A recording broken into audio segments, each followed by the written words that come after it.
start, I want to welcome everyone who's here. I see who else is here. Ayelet. Ayelet. Hi, Ayelet. Hi, Now Saba. you have two cousins. This is Ayelet the Chayelet, our granddaughter Hi. who's in the army. Hi, Ayelet. I'm happy you made it. And I know you may have to leave, but stay as long as you can. We'd love to have you here, okay? Yes, thank you. All right. We're going to begin now. If I were to ask you, what is the greatest astronomic wonder that you can imagine? What would you say? Come, El Natan, tell me, what would you say? The greatest astronomic wonder? Probably the creation of the universe. That's a very good answer. Close. What I'm thinking of actually is the Jewish calendar. The reason why I say it's an astronomic wonder, because the calendar that we use today was formulated in the 4th century by Hillel Hasheni, not the famous Hillel that we read about in the Mishnah, but Hillel Hasheni, who is in the Aramaic period in the 4th century of the Common Era. And Hillel Hasheni was perhaps one of the last of the heads of the Sanhedrin, because the Sanhedrin at that point was coming to a close as a result of Roman persecution. And I call it an astronomic wonder because long before Kepler and Galileo and Newton, long before the telescope was invented, Hillel Hasheni was able to formulate a calendar talking about how many hundred years ago, from the 4th century to today, we're talking about 700-800 years ago. We are using the same calendar that he formulated at that time.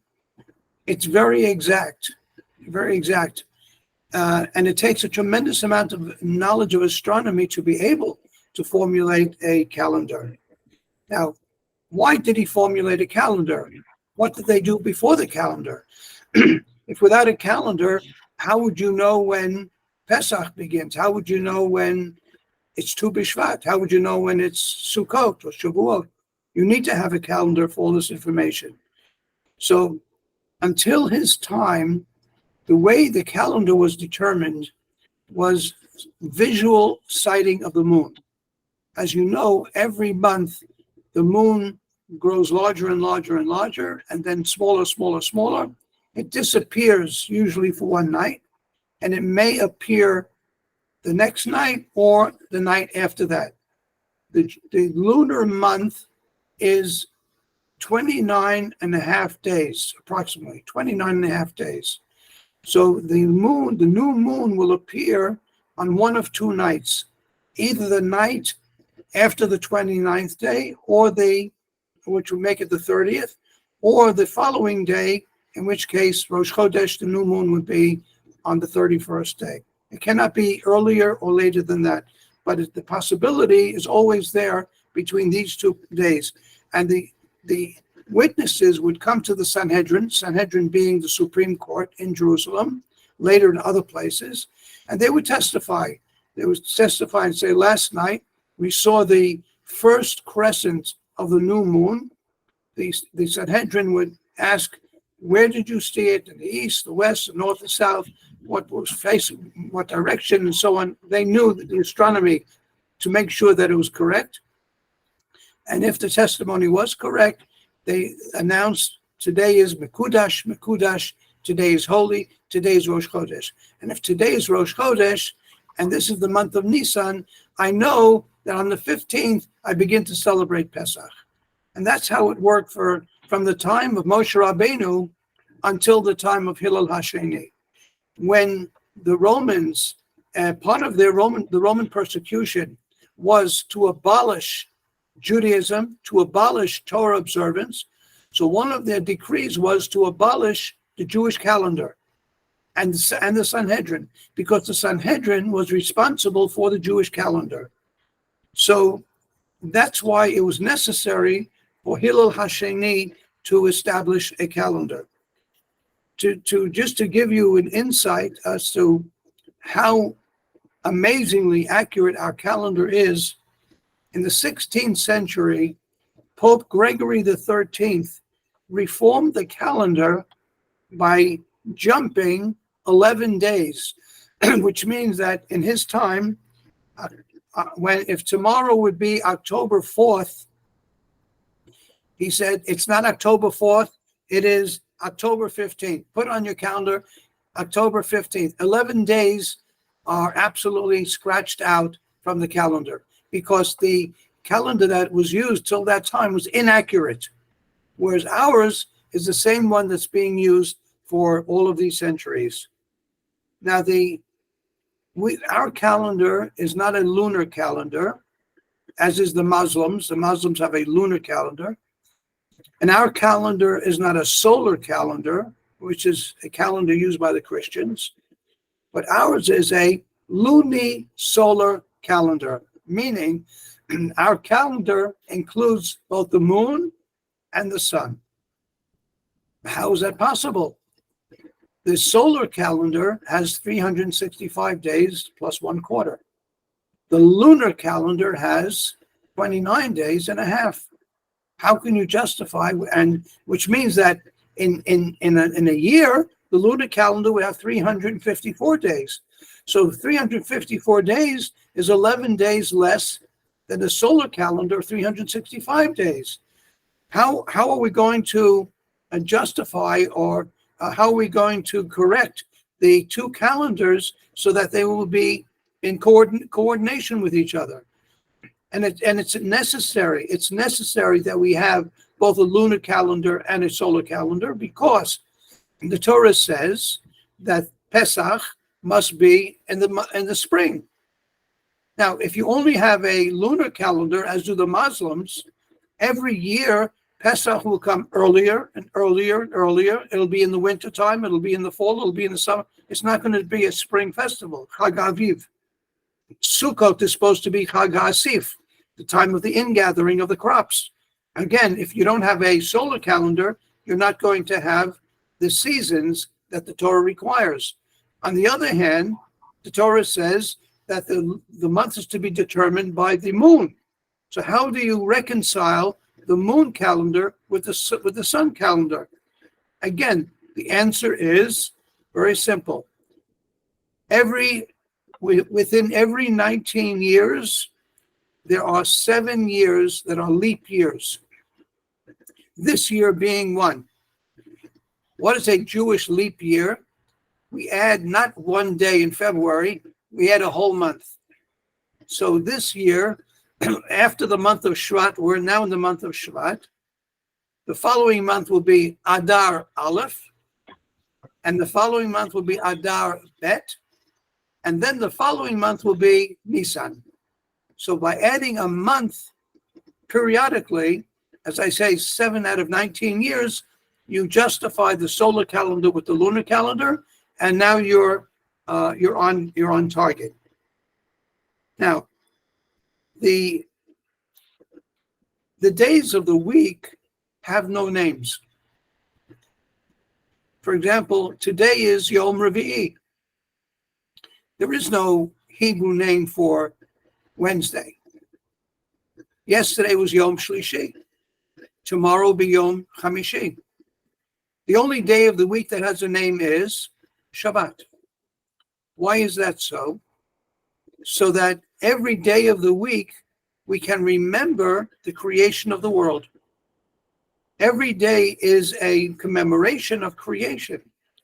So when in the morning we say Hayom Yom Rishon L'Shabbat, Hayom Yom Sheni L'Shabbat, etc. Every day of the week we remember Shabbat.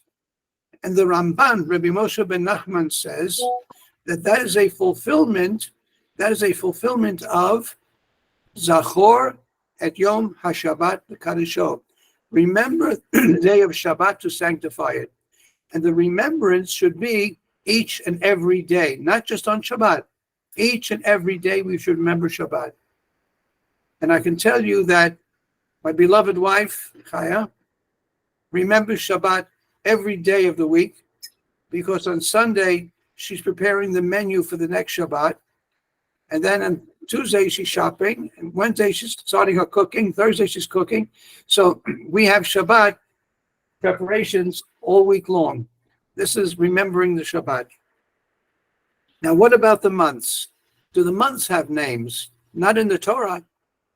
Not in the Torah.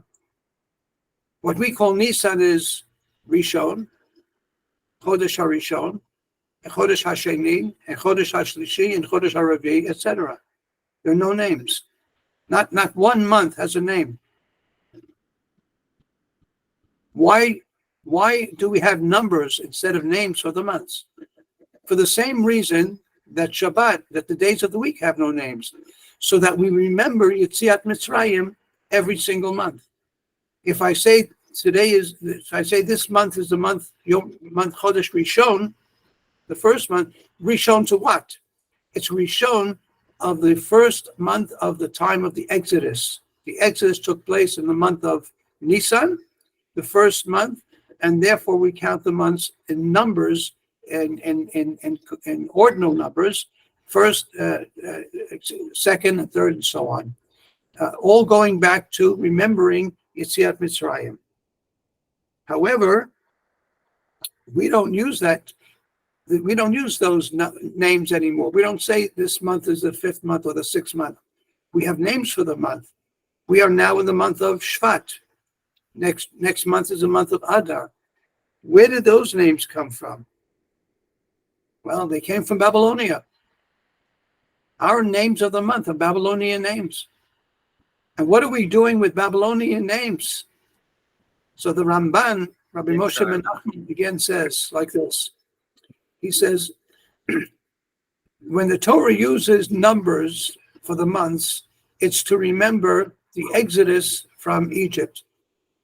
When we use the Babylonian names, we remember the Exodus from Babylonia.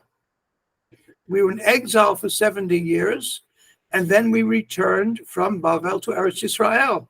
So how do we remember the wonderful event of our return to Eretz Yisrael? By giving Babylonian names to the months. And that's why we have names of the months today.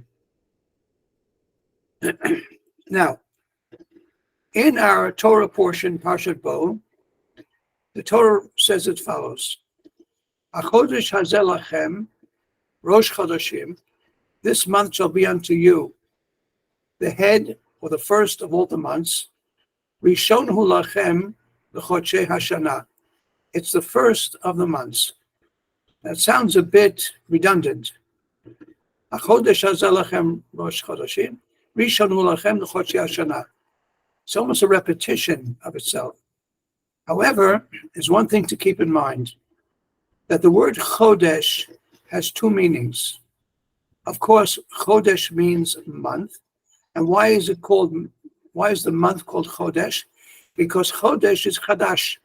It renews itself. Every month, it's a renewal of the month, a renewal of the shining of the sun, of the moon, excuse me. So this is one meaning of the word Chodesh.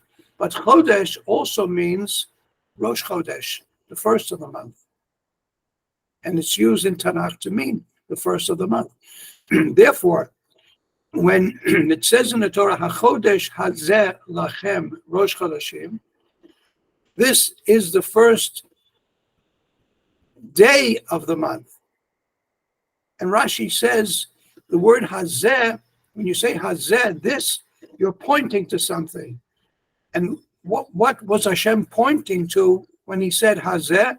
He was pointing to the new moon and showing Moshe Rabbeinu and Aharon what to look for when you see the new moon. And that will tell you that this is now Rosh Chodesh. So from this pasuk, HaChodesh hazeh lachem Rosh Chodeshim, we learn two things. We learn to look at the moon to determine the calendar, and we also learn that this month, the month of what we call Nisan, will be the first of all the months of the year. Now, Rashi, the very first Rashi in Chumash, the very, very first Rashi in Bereshit, has a very interesting question. He quotes a Rabbi Yitzchak, and this who's found in the Midrash. And Rabbi Yitzchak says the following: why did the Torah not begin with HaChodesh Hazeh Lachem, this pasuk that we have in Parshat Bo? Why should the Torah begin with HaChodesh Hazeh Lachem? For a very important reason. Because HaChodesh Hazeh Lachem is the very first mitzvah given to the Jewish people. We were still in Mitzrayim, we were still in Egypt, and Hashem gives us the first mitzvah, HaChodesh Hazeh Lachem Rosh Chodeshim. Now, the Torah could have left out all of the narrative of creation and the story of the flood and Avram Yitzchak, all of the narration, that could have all been part of the oral law.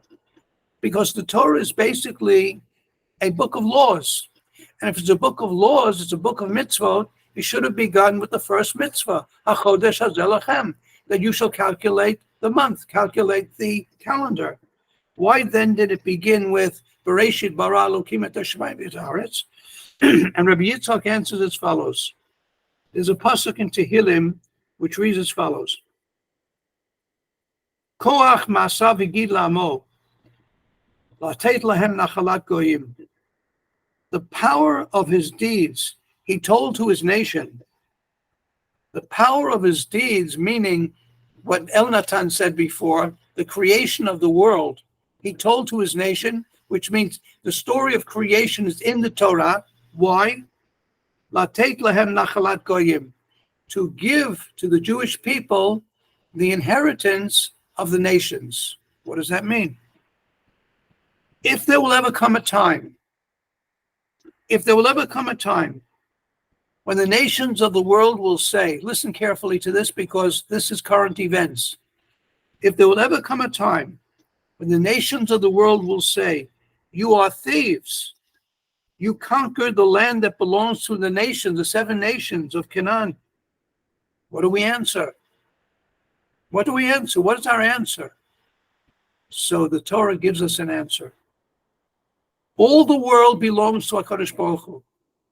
It belongs to HaKadosh Baruch Hu by virtue of the fact that he created the world. And therefore, as the owner of the world, Hashem has the right to give the land of Israel to anyone he wishes. So he gave it to the nations for a period of time and took it back from them and gave it to us.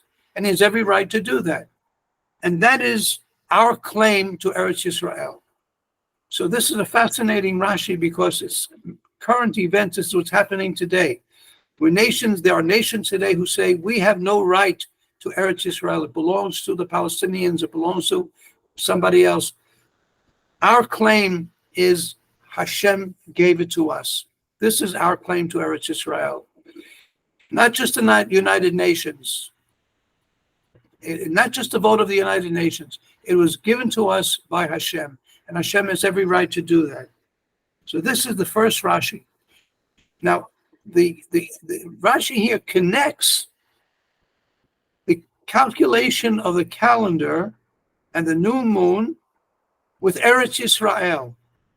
And the calculation of the calendar is inextricably bound up with Eretz Yisrael. Because who has the right, who has the power to determine the calendar? The Sanhedrin. And who is the Sanhedrin? The Sanhedrin is the Supreme Court where? In Eretz Yisrael. In Eretz Yisrael. The Romans tried in every which way to eliminate the Jewish observance in the Torah from the Jewish people, especially after the Bar Kokhba revolts. And we the Jewish people, have tenaciously held on to our laws and to our mitzvot. There's an incident, telling incident, in the Talmud in Masechet Rosh Hashanah, as reads as follows. Rabbi, as he is known, Rabbi is Rabbeinu HaKadosh, or Rabbi Yehuda HaNasi, the author of the Mishnah. His primary pupil was Rabbi Chia. Now, Rabbi Yehuda HaNasi says to Rabbi Chia, Zil Ein Tav, the Shel Yarcha. Go to a place called Ein Tav.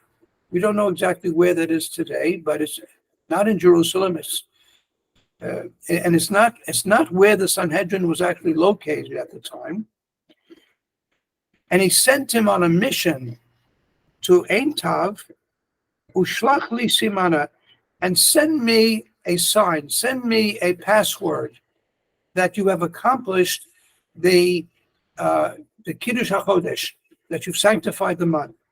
And what is the password? The Sisma. David Melech Yisrael Chai V'Kayam. Now, why should that be the Sisma, the password for the sanctification of the new moon? So many explanations on this particular subject.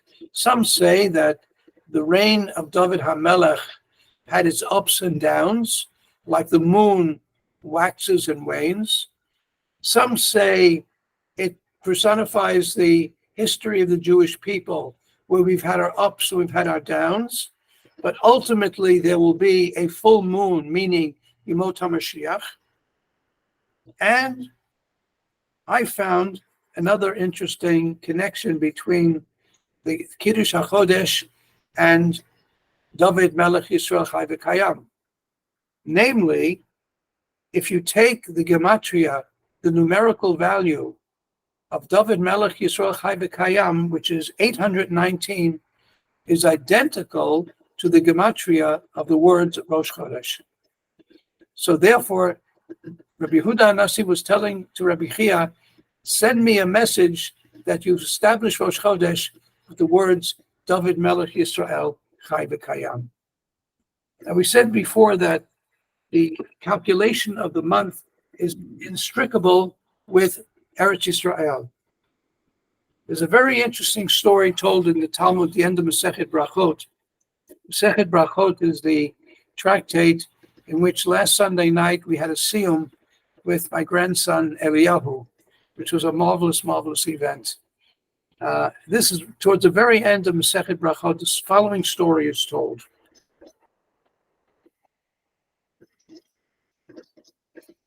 Hananiah, the son of Rabbi Yeshua's brother, went down to the diaspora, which means he left Eretz Yisrael. And remember, this is a time of severe Roman persecution. He went and left Eretz Yisrael and went to the diaspora. And he began to intercalate the years and fix new moons outside of Eretz Yisrael. So the Beit Din in Eretz Yisrael sent two scholars to Hananiah. Their names were Rabbi Yossi ben Kippar and the grandson of Rabbi Zechariah ben Kavuta. When they arrived, he said to them, "Why have you come here? What are you doing here?" And they said, "We've come to learn Torah from you." Well, that's the biggest compliment you can give to a rabbi. We came all the way from Eretz Yisrael to be your students. So he was so impressed and so honored by their compliment that he announced publicly, "These men are among the most eminent of the generation. They and their ancestors have ministered in the sanctuary." And he begins to praise them and sing their praises, how great they are, how wise they are. And then he began to teach. He's giving his shiur, and every time he said that something was pure, they said, no, it's impure. Every time he said something is permitted, they would say, no, it's not permitted, it's not permitted. They kept arguing with him and refuting him on everything that he said. So Hananiah gets very upset. He says, "I want you to know, folks, these people are ignoramuses. They don't know anything." They said to him, "I'm sorry, what you've already built up, you can't knock down. You've told everyone how great we are. They're not going to believe you now when you tell them that we are not great." So he says to them, "Why are you here? Are you here just to give me problems? Are you here to annoy me?" They say, "No, You know why we're here? Because you are establishing the calendar. You are determining when it is a new moon. And you're not supposed to do that. It can be done only in Eretz Yisrael. And he said, wait a second. I have a precedent. Rabbi Akiva once was outside of Eretz Yisrael, and he determined Rosh Chodesh outside of Eretz Yisrael. So why are you criticizing me? And they said to him, no, Rabbi Akiva was the greatest of his generation. And as the greatest of his generation, he had the prerogative of establishing the new moon. So Hananiah, in all of his humility, said, well, I'm the greatest in my generation. Why can't I do the same? So they said to him, the kids you left behind, I'm using the word kids now as goats, baby goats. The kids that you left behind have grown into full-grown goats with horns, meaning maybe when you left, you were the greatest at the time. But today, the students have learned and they become great in themselves, and you are no longer the greatest, and you have no right to determine the calendar. And they said as follows. These two rabbis from Eretz Yisrael said as follows. We make a proclamation to our brothers who live in Bavel, in Babylonia. If you listen to us and obey us, that the calendar has to come from Eretz Yisrael, all well and good. And if not, this is what we suggest. Achia, who's the head of the court there in Babel, you go ahead and build an altar. Hananiah, who is a Levi, you play the musical instruments that Leviim play. And you become heretics of Israel, heretics of the God of Israel. When the people heard that, they began to cry, no, no, no. We don't want to be heretics. We don't want to go against the Torah.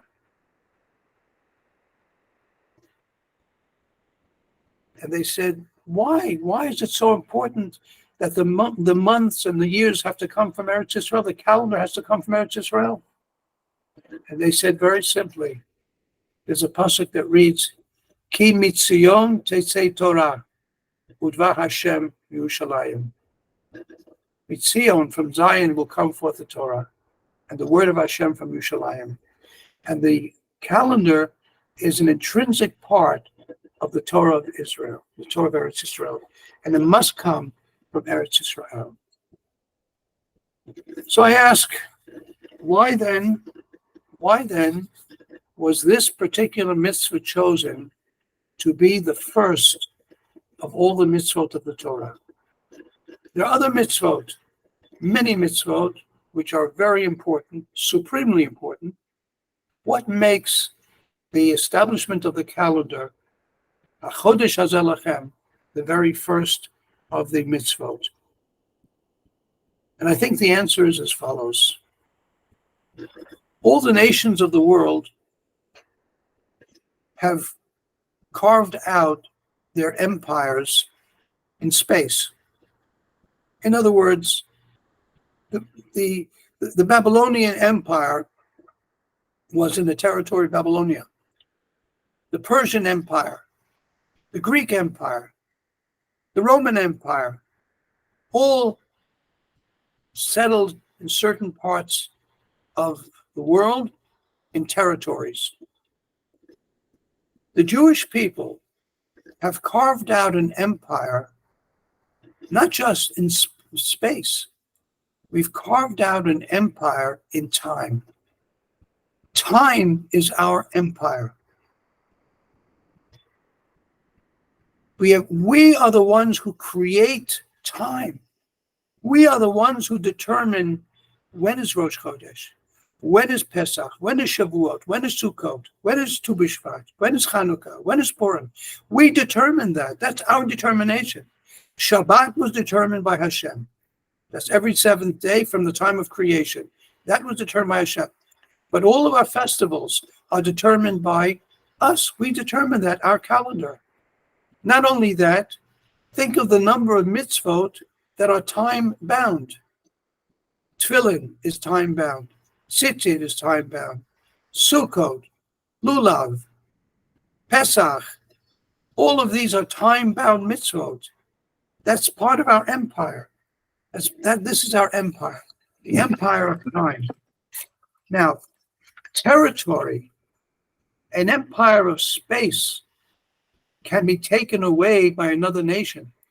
As one empire conquers another, its land is taken away, its population is removed. But when your empire is time, nobody can steal that. Nobody can steal that. Now, the mitzvah of time was given to the Jewish people in Egypt, while yet in Egypt, for one very important reason. Because a slave, his time is not his own. The time of a slave belongs to his master. The master is the one who will determine what he does and when he does it. That's a slave. And the difference between a slave and a free person is a free person is the master of his own time. He determines what he will do with his time, how he will use his time. That's his choice. And Hashem says to us, you are now going to be free. You are leaving Egypt. You're leaving slavery. You're going to be freed from Egypt. The first thing that you should know is time is yours. You do with time as you see fit. This is a mark of freedom. And the lesson, of course, that we learn is the use of time is not only in relation to the calendar, but every day we have to recognize the importance of time. Because if you steal a person's money, you can give it back. If you steal a person's time, you cannot give it back. It's irretrievable. So therefore, the use of our time is so important. Not to waste time, but to use it productively, especially for the use of the study of Torah. If we fill our time as much as possible with the study of Torah, then we become enriched spiritually, mentally, in every which way, intellectually and spiritually, and in so many ways. And we become better people. We become better people because the Torah teaches us how to be a better person. And I think this is the greatness of the first mitzvah given to the Jewish people. Chodesh Hazeh Lachem Rosh Chodeshim.